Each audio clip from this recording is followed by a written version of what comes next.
Hey everybody, Troy from the Do-It-Yourself World and the Off-Grid Project. And this has long been awaited. I'm going to show you how to make a very, very simple Bedini motor. This is a very simple and small version of the device I've been using for years. And this one has actually been developed by another man. I've heard his name's called Imhotep or Imhotep. I'm not quite sure which way to say it. But he's on YouTube and has developed this, and I'm going to put together this little Bedini motor using a car relay. That's just a very common relay, and this is from Ford. Actually, I have a bunch of these that somebody sent me a couple of years ago, and I still have some hanging around. And it's a very common, very standard common relay. There's your to focus on there. There's your pinouts on there. Very, very common wiring. They're all pretty much the same.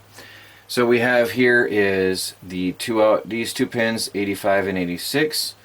Labeled here are the coil, and then we have the 87A, which is the top, which is normally closed, and then there's the 87, which is normally open, and then there's the common switch. So this is a double throw switch. It's either one way or the other way.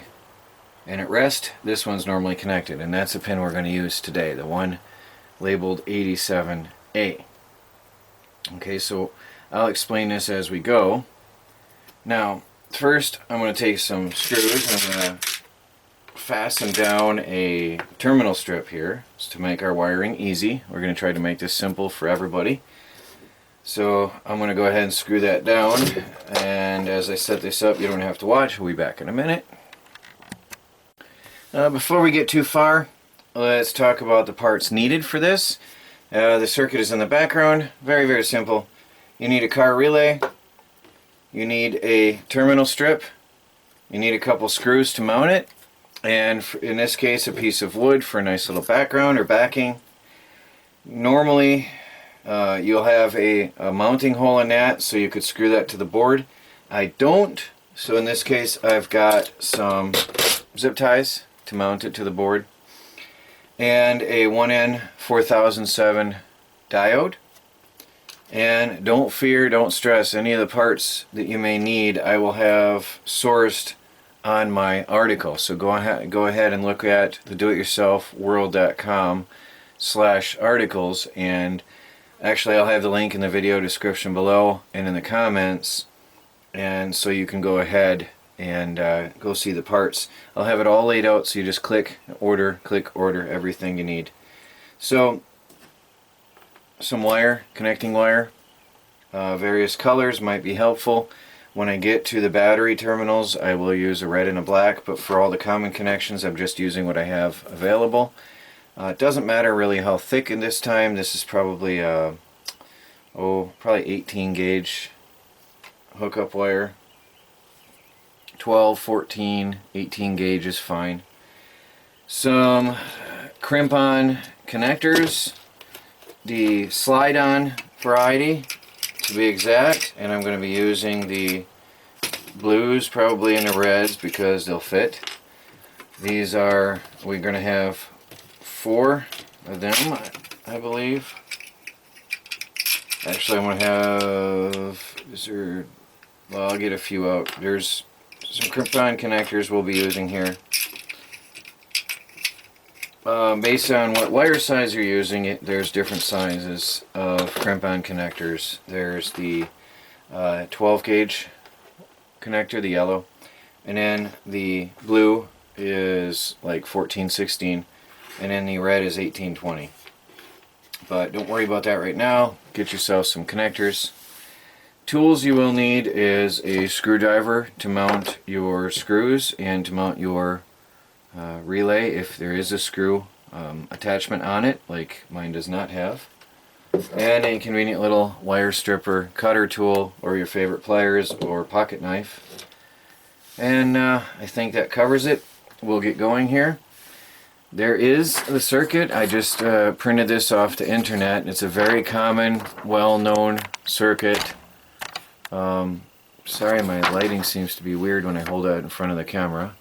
I will have a copy of that on my website as well, so you can go ahead and see that later. Okay, now to begin, I've got my little piece of wood. This is going to hold everything together, alright? And I'm going to mount my relay on here. And so if you had a screwdriver or a screw on one, it would be very nice and convenient. In my case, I'm just going to zip tie this on. So bear with me, I'll be back in a minute when I get this awkward thing put together. Okay guys, now I've got some scrap wire that I never do throw away my scraps. So looking at the diagram, I'm on one side of the relay coil, which shown here is 85 and 86. I'm going to connect, I'm going to go from here, I'm going to measure this out and connect from here to one of the middle terminals, because that's a halfway point between, or that's the point between the negative of the charging battery and the positive of the driving battery. So I'm going to strip this to fit and tie it in there.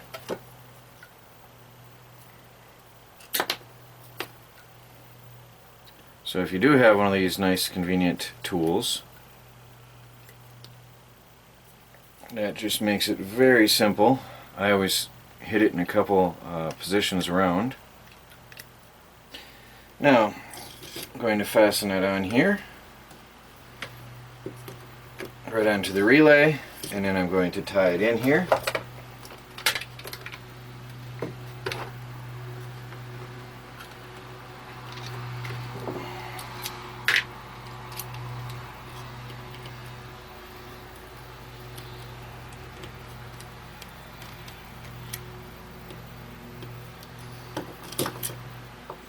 Slip that on down underneath there.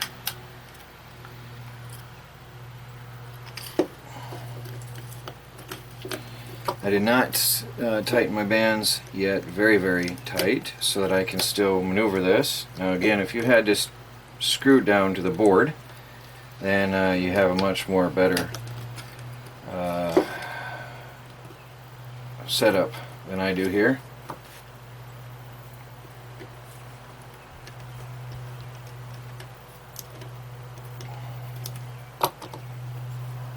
Okay, there's one side of one terminal of the relay on. Now that's the coil. Okay, now the other side of the coil is a little more complicated, so we'll be back here in a minute when I get my stuff laid out. Okay, I want to take a piece of wire to fit. Now in here in the circuit, I hope you can see it. If not, we can refer to the article and I'll have it all explained in all detail there. Now one side of the switch is connected to the other side of the coil. So here we have the other side of the coil, this wire here, right here. Okay, I can't tell, the lighting here is blinding me. And I'm going to use the common side of the switch, which is the one that's up and down, where all the others are sideways in the middle. So I'm going to form a wire to go from the common connection to here, to this wire screw terminal. And we'll strip that out.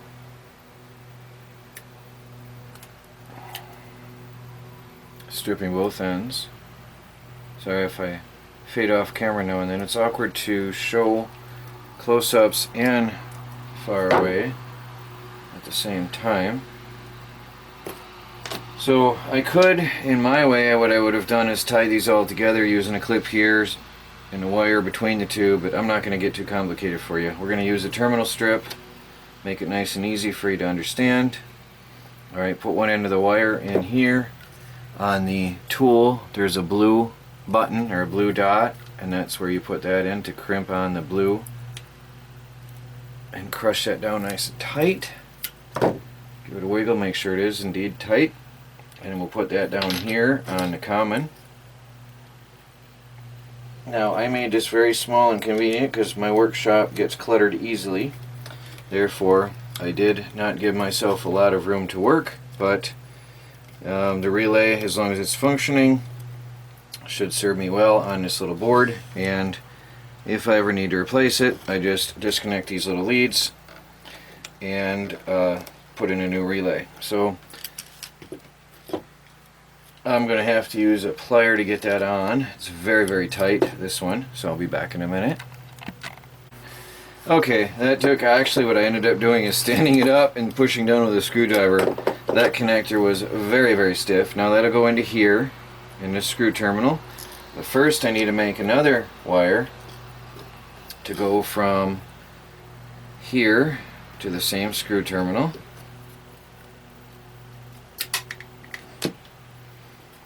And that is then the common, which is the 30, the number 30 on the relay is going to this terminal. And then the 86, which is the other side of the relay coil, is going here to this terminal together. So I'm going to make this lead and we'll be back in a minute. Hey guys, alright, I've zoomed in a little bit more so you can see better what I'm doing. Alright, now what I've done is simply connected those two terminals I was talking about, the number 30 and the number 86, and I'm going to combine them together under this screw here. And along with that though, I'm also going to combine a 1N4007 diode. Sorry, I can't show you the number, but it says 1N4007. Now a diode has a marking, a little triangle and a little slash on it, okay?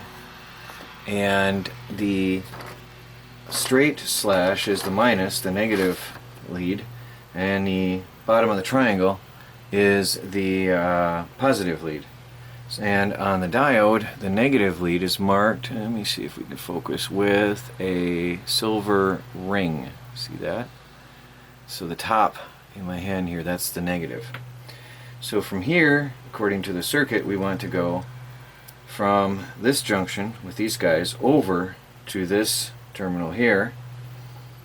So the positive side goes in with these wires over here on my screw-in terminals, and the other side goes into the wire next to it, the screw-on next to it, which is going to be awkward, so I'm going to have to put a little bend in that in a minute here. So I'm going to screw this one down. Hopefully that diode will stay in there when I squish it in place. Okay. I'm going to give him a little curve on this side so he stays under there better. Alright.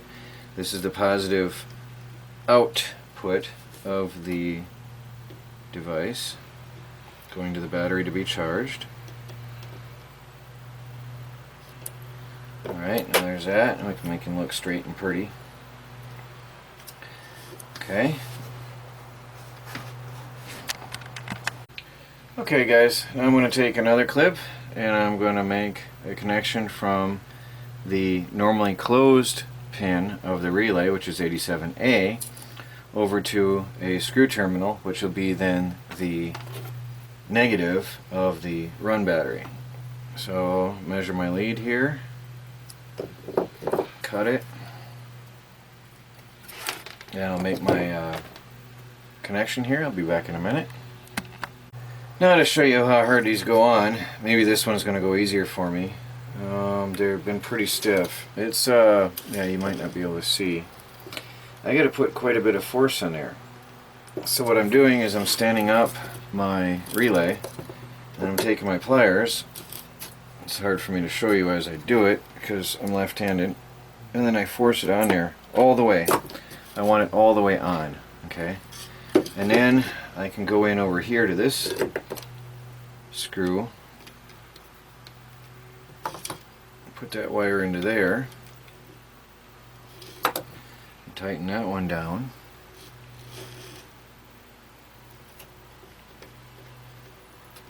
Let me spread that around a little bit. I'm going to spread that wire in a V so he makes a better connection around that screw.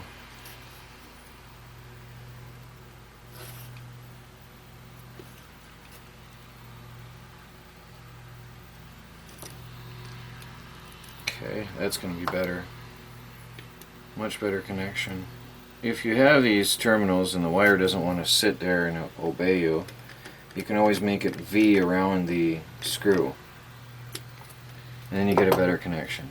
Okay, and always check your connection. Make sure there's no wobble. Okay? Now, we are ready for the output wires going to the batteries. So I'm going to get all my stuff prepared and we'll be back in a minute. Okay guys, I've got my batteries out. I've got some wire, some red and some black wire out here. I've got some leads, crimp-on end connectors. I use blue for negative and I use red for positive. Okay, now referring to my diagram and what we were doing here, we will have, I have to check my voltages. I might swap these batteries around, so if you see, come back and find that they're swapped, don't be surprised. I'm going to check the highest voltage of the two of these as the run battery, but I'll do that off camera. So the normally closed connection, the pin 87A goes to the far out lead here, the terminal here, and that is going to be the negative wire of my running battery powering the device. So I'm going to come out like this and make a crimp-on wire for that. Give yourself enough playroom for future moving around or whatever with your batteries. Okay. I'm going to crimp on a blue end connection.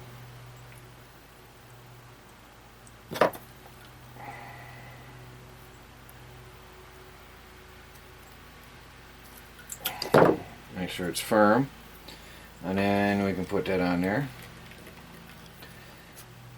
Alright, now you're not going to connect the positive lead of this yet.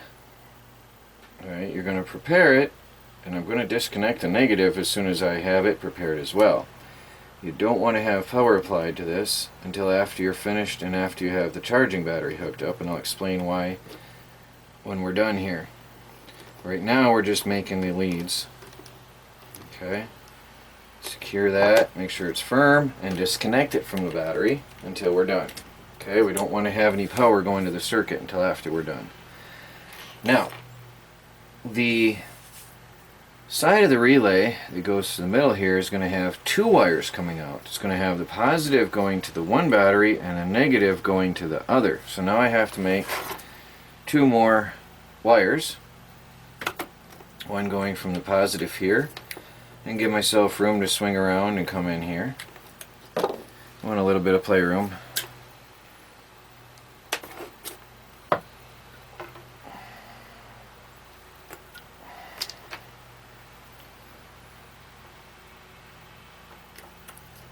Okay, and I always put these straight in the garbage right away, these little cut wire ends, so I don't have any mess.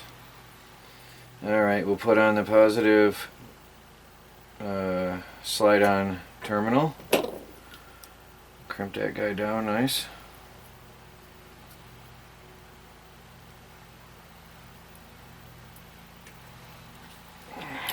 Make sure it's firm. Alright, we don't have to clip it onto the battery because I know it's going to fit. Alright, we V it out a little bit and slide it in there, but don't tighten the screw just yet because we still have the negative wire for the other battery to go on here. So let's measure this to go from here on over to the negative of the battery.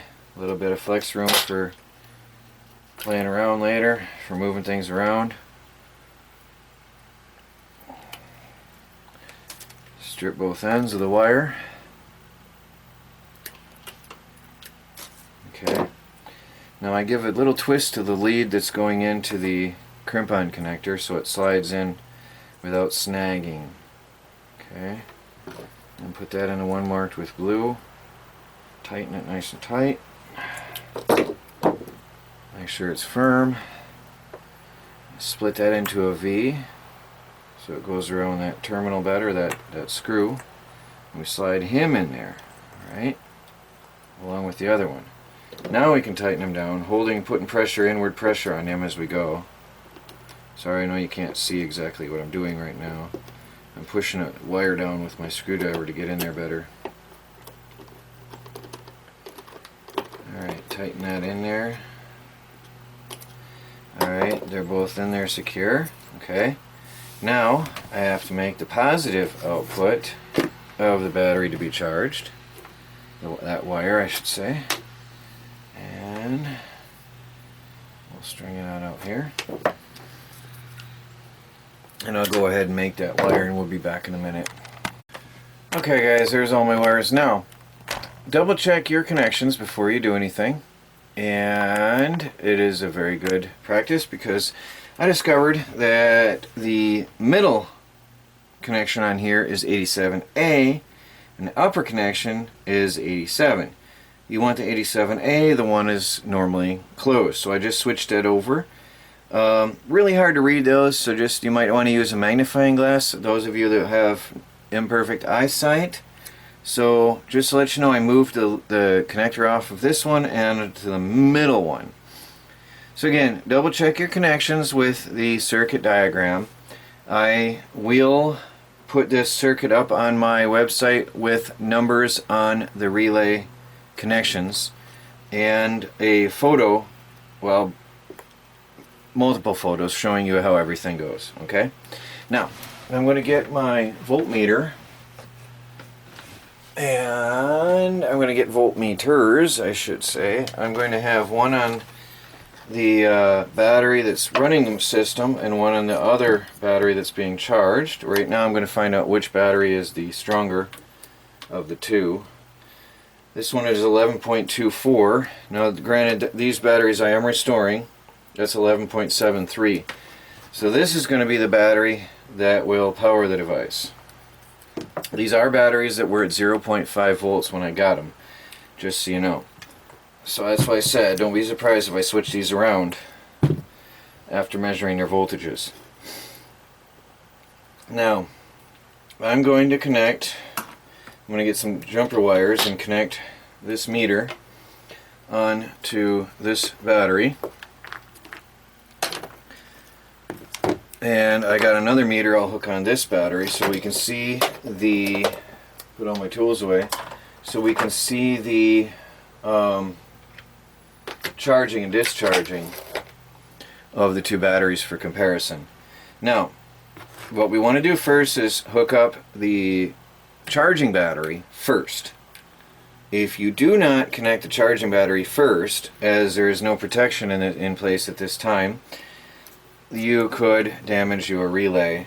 Eventually it'll melt the leads. Okay, so there's your battery to be charged, connected first. Alright, now I'm going to hook up my meter, and we're going to be changing angles here when we're done.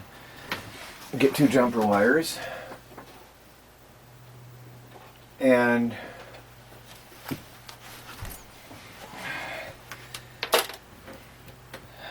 hook this meter up so he's staying in the system while we work.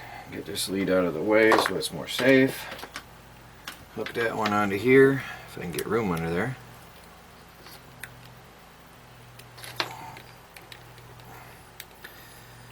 We have room to get that lead on there.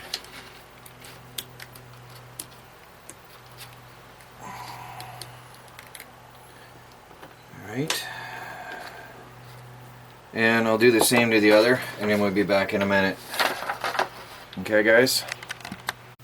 Hi, guys. Alright, now I have the meters hooked up. I've got the charging battery hooked up completely. Alright, the plus and minus are connected to the miniature little Bedini type circuit over here, made with the relay that you just saw me build. The other battery, I've got the negative terminal connected, but not the positive yet, so that I can show you what happens as I connect it. Now, when I connect this lead, you're going to hear a funny noise as the relay starts buzzing, almost exactly like a door buzzer on a house back in the old days. The voltage on the meter on the left on this battery is going to start declining as it's being used to power the relay. And the voltage on the battery on the right is going to start increasing. So this will go down and this one's going to go up as this one receives a charge. Now, there is no direct connection between the two batteries. There's no direct electrical connection because the diode separates them. It's a one-way switch. The diode separates them from an electrical connection. So you cannot say it's a one-to-one charge because they're not connected electrically. Otherwise, they would be doing something even now. So I'm going to connect this, without the relay, but anyway. I'm going to connect this lead and you'll hear a funny buzzing noise and watch the voltages on the two batteries start to change right away. There's the relay vibrating very fast. Now look at the meter on the right. The voltage is increasing as that battery is actually being charged. And the meter on the left is dropping slowly as that battery is being used. Now the meter on the left is showing 1/101,000th of a volt.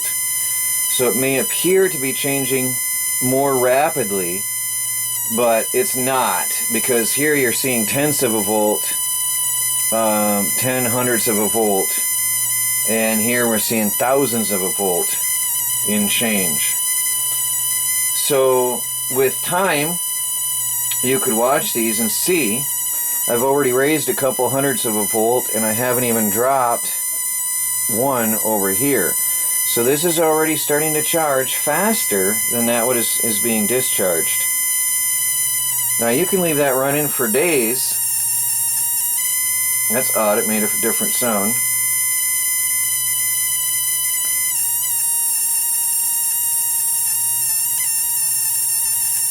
It's funny.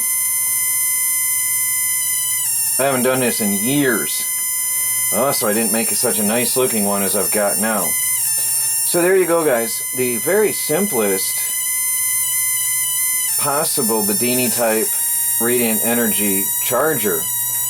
And the voltage over here is going to rise faster than the voltage over here goes down. We're only using a couple milliamps. Maybe in another experiment I'll put an amp meter in over here and measure the current being used, and then over here we'll measure the current going into the battery being charged. To do that, we'll actually have to use a resistor and some math, because the radiant energy is not easily measurable. Now correct me if I'm wrong, but I don't think we've dropped, well, we've got tens, hundredths, I don't think we've even dropped a hundredth yet, and here we've gained quite a few. So I do believe we're charging the one battery faster than we're discharging the other. There, we've just dropped one notch over here. So there you go, guys. I'll leave that running for a while and we'll come back later on and see how it looks. But until then, there is the simplest radiant energy charger that you can build. Good to get you going for now, until I get out there with the big one and get all the parts sourced out for you guys. I'm still getting them myself, and when I have the wires and everything else that's necessary, I will make that video for y'all, as I just wanted 2 years ago. Troy from the Do-It-Yourself World and the Off-Grid Project.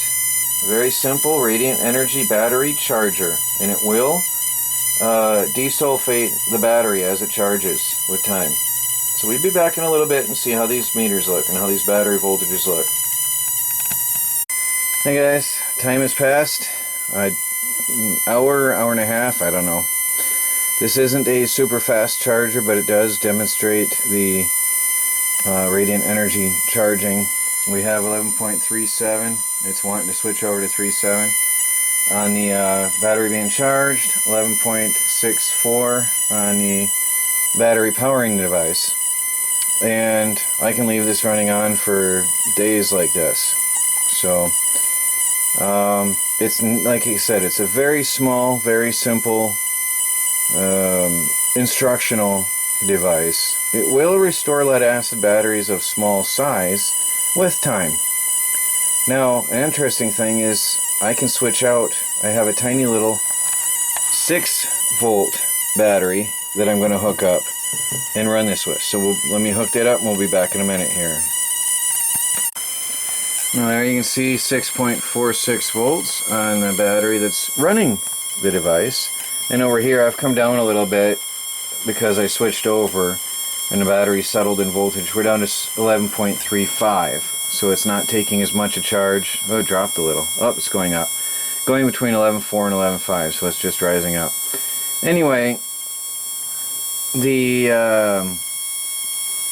6-volt battery will run it, but with a much lower charge rate than a 12-volt battery.